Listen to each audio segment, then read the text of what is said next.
Blood बहुत ही important topic है अगर एग्जाम पॉइंट ऑफ व्यू से देखा जाए। तो चलिए इसको स्टार्ट करते हैं।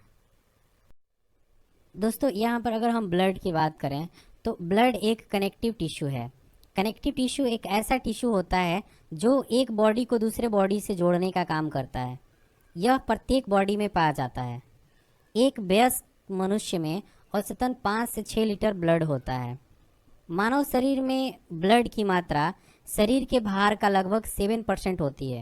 मतलब जितना भी शरीर का भार होता है उसका 7% क्या होता है, ब्लड होता है उसमें, जिसका पीएच मान 7.4 होता है। महिलाओं में पुरुषों की तुलना में हाफ लीटर कम ब्लड होता है। मतलब पुरुष में जो ब्लड होता है ना वो हाफ लीटर ज़्यादा होता है, या यूं कहें कि महिलाओं में हाफ लीटर ब्लड पुरुषों की तुलना में कम होता है। ब्लड में 2 प्रकार के पदार्थ पाए जाते हैं।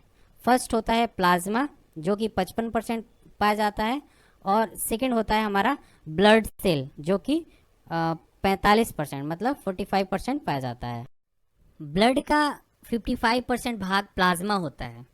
यह ब्लड का नॉन लिविंग पार्ट होता है। इसका 19% भाग जो होता है जल होता है, 0.7% भाग जो होता है प्रोटीन होता है, और 0.9% भाग जो होता है साल्ट होता है, और 0.1% ग्लूकोज होता है। शेष पदार्थ बहुत कम मात्रा में पाए जाते हैं।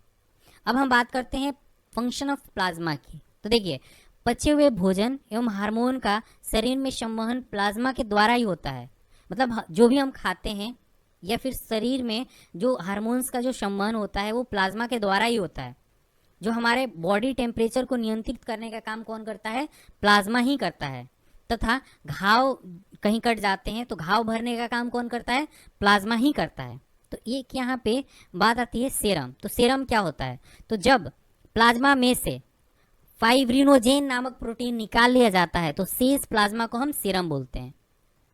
क्या क्या निकाल लिया जाता है, फाइब्रिनोजेन नामक प्रोटीन जब हम निकाल लेते हैं प्लाज्मा में से तो शेष जो प्लाज्मा बच जाता है ना उसको हम क्या बोलते हैं, सेरम बोलते हैं। ठीक है, अब हम पूछते हैं कि फाइब्रोजेनक नामक प्रोटीन क्या होता है, इसका वर्क क्या होता है। तो देखिए, इसका वर्क होता है ब्लड का थक्का जमने में ये मदद करता है। क्या करता है, जो भी हमारे ब्लड में थक्का जमने का काम होता है ना वो इसमें मदद करता है। अब हम बात करते हैं ब्लड सेल की। तो ब्लड सेल ब्लड का शेष 45% भाग होता है। इसे 3 भागों में हम बांटते हैं। कौन कौन से होते हैं, फर्स्ट होता है हमारा आरबीसी जिसको रेड ब्लड सेल बोलते हैं। सेकंड होता है हमारा डब्ल्यूबीसी जिसको वाइट ब्लड सेल बोलते हैं, और थर्ड होता है हमारा ब्लड प्लेटलेट्स, इसको प्लेटलेट सिंपल हम बोलते हैं। ठीक है ना। तो जो अगर हम अमाउंट की बात करें तो सबसे ज़्यादा जो होता है ना वो रेड ब्लड सेल होता है हमारे ब्लड में। क्या होता है, रेड ब्लड सेल होता है। उसके बाद क्या होता है, ब्लड प्लेटलेट्स होते हैं हमारे ब्लड में। ठीक है ना। उसके बाद होता है डब्ल्यूबीसी मतलब वाइट ब्लड सेल होता है।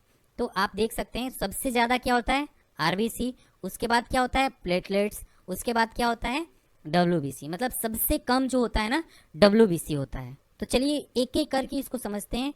सबसे पहले हम पढ़ेंगे आरबीसी, उसके बाद डब्ल्यूबीसी, उसके बाद हम प्लेटलेट्स की बात करेंगे, फिर उसके बाद हम बात करेंगे वर्क की कार्य क्या होते हैं। ठीक है, चलिए 1 बाय 1 करके पढ़ते हैं। तो यहाँ पे हम बात करते हैं आरबीसी की मतलब रेड ब्लड सेल की। तो देखिए, आरबीसी का जो निर्माण होता है ना वो बोन मैरो में होता है। कहाँ पर होता है, बोन मैरो में होता है। और इसकी मृत्यु जो होती है लीवर और स्प्लीन में होती है। कहाँ पर होती है, लीवर और स्प्लीन में होती है।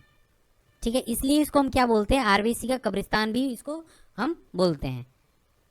ठीक है, प्रोटीन, विटामिन B12 एवं फोलिक एसिड का निर्माण में सहायक होता है। जो आरबीसी है ना, आरबीसी वो प्रोटीन, विटामिन B12 और फोलिक एसिड के निर्माण में बहुत सहायक होता है।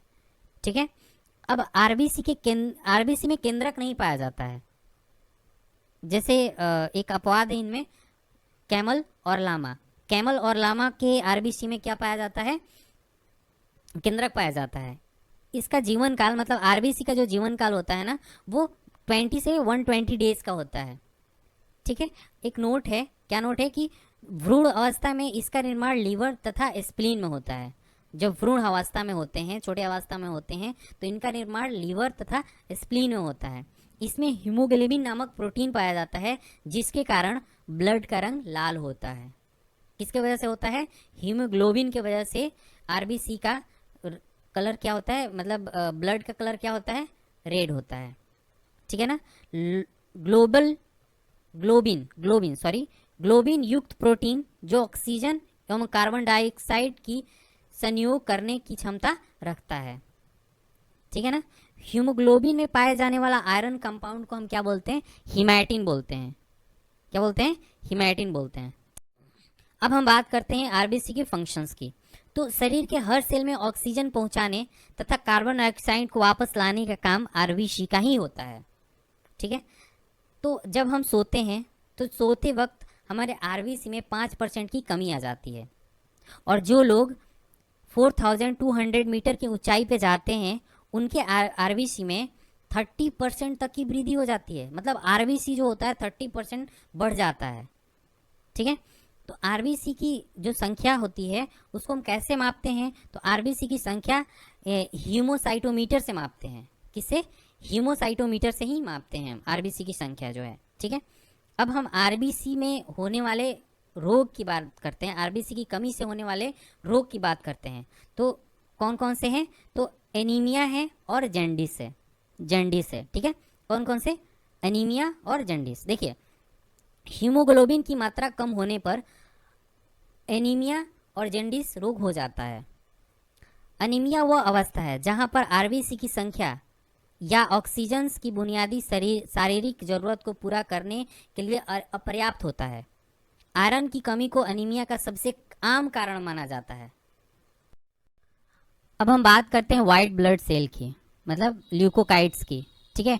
डब्ल्यूबीसी की। तो देखिए, ब्लड में डब्ल्यूबीसी की जो संख्या होती है ना, बहुत ही कम होती है, और आकार में तो बहुत बड़ा होता है, अमीबा के समान बड़ा होता है। इसमें केंद्रक रहता है। जैसे कि मैंने पीछे बात किया था कि आरबीसी में केंद्रक नहीं पाया जाता है, तो यहाँ पे हम अगर बात करते हैं तो डब्ल्यूबीसी में केंद्रक पाया जाता है। ठीक है। इसका निर्माण जो होता है ना, बोन मैरो, लिम्फ नोड और कभी कभी लीवर और स्प्लीन में भी होता है।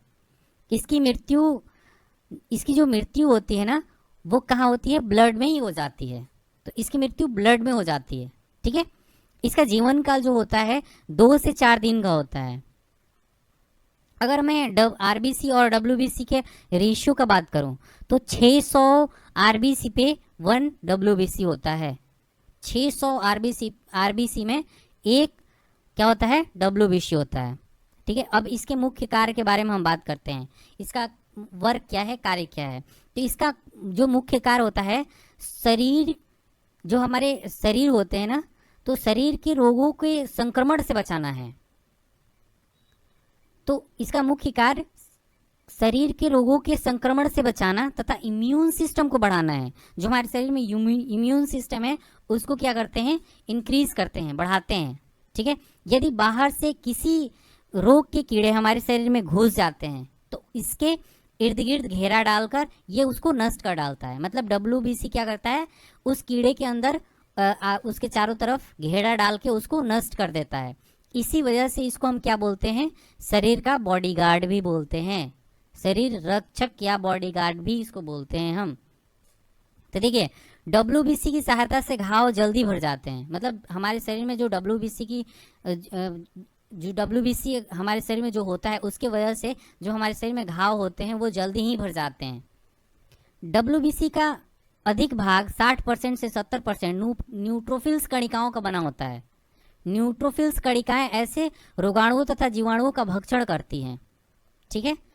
तो न्यूट्रोफिल्स कणिकाएं का वर्क क्या होता है? तो जीवाणुओं तथा रोगाणुओं तथा जीवाणुओं का भक्षण करना। ठीक है।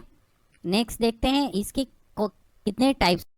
यहाँ पे हम बात करते हैं वाइट ब्लड सेल मतलब डब्ल्यूबीसी की। तो डब्ल्यूबीसी के 2 मुख्य भाग होते हैं। कौन कौन से? तो फर्स्ट होता है ए ग्रेनुलोकाइट्स होता है, दूसरा होता है ग्रेनुलोकाइट्स। ठीक है।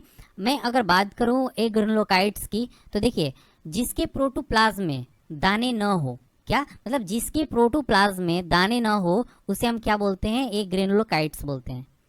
देखिए, मोनोसाइट का निर्माण भी बोन मैरो में ही होता है। कहाँ पर होता है? बोन मैरो में ही होता है। मोनोसाइट्स का निर्माण जो होता है बोन मैरो में ही होता है। यह मतलब ब्लड में 3 से लेके 8% तक पाया जाता है। ठीक है, उसके बाद होता है लिम्फोकाइट्स। लिम्फोकाइट्स जो होता है ना वो साधारण अवस्था में 22 से 35% तक होता है।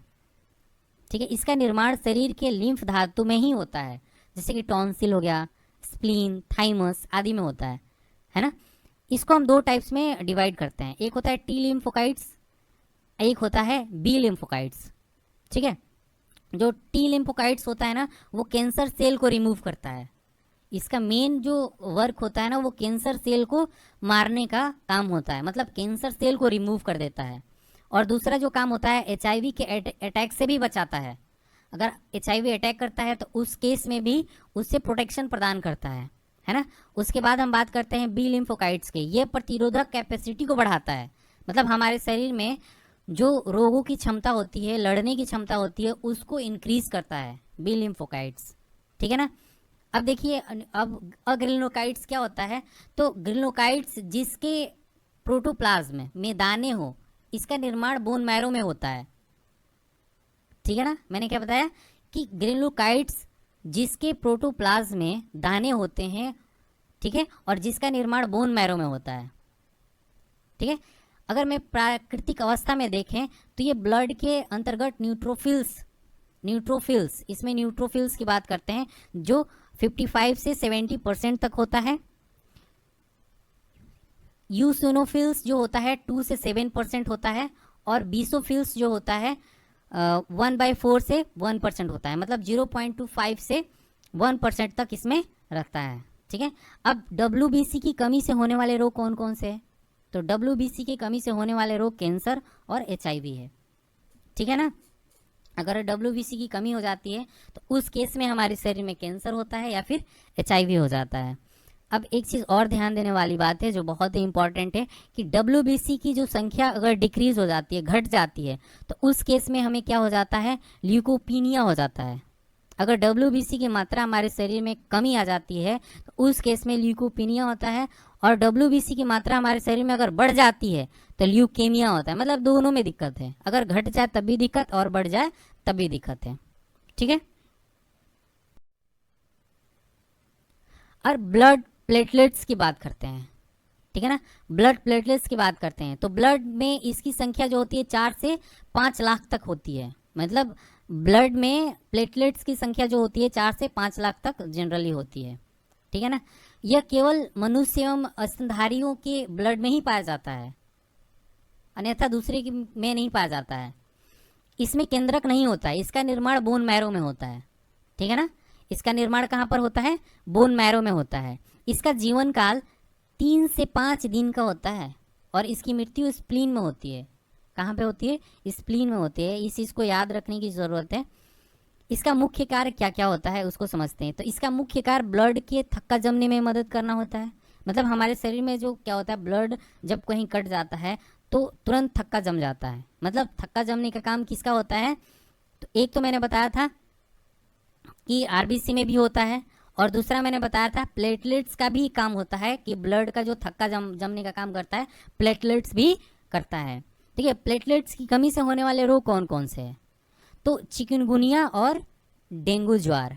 चिकनगुनिया हो जाता है और डेंगू ज्वार हो जाता है। ठीक है ना, तो चिकनगुनिया और डेंगू ज्वार के कारण मानव शरीर में प्लेटलेट्स की कमी हो जाती है। ठीक है ना, कमी हो जाती है, कभी कभी 60,000 70,000 तक पहुंच जाता है।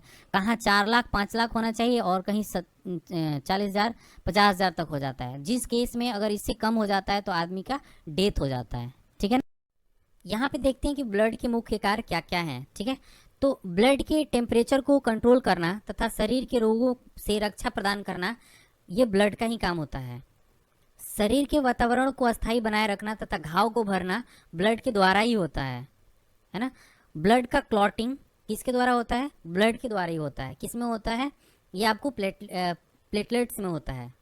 ठीक है ना, तो देखिए हमने जैसे बताया था कि शरीर के हर सेल में ऑक्सीजन पहुंचाने तथा कार्बन डाइऑक्साइड को वापस लाने का काम ब्लड का ही होता है। ये किस में होता है? ये RBC में होता है। CO2, O2, पचा हुआ भोजन एवं हार्मोन का संवहन कौन करता है? ब्लड के द्वारा ही होता है। मतलब ब्लड ही करता है इस काम को। विभिन्न अंगों में सहयोग स्थापित करने का काम ब्लड के द्वारा ही होता है। मानव शरीर में ब्लड हेपेरिन की उपस्थिति में नहीं जमता है। अगर हेपेरिन नहीं हो तो फिर ब्लड क्या हो जाएगा, जम जाएगा।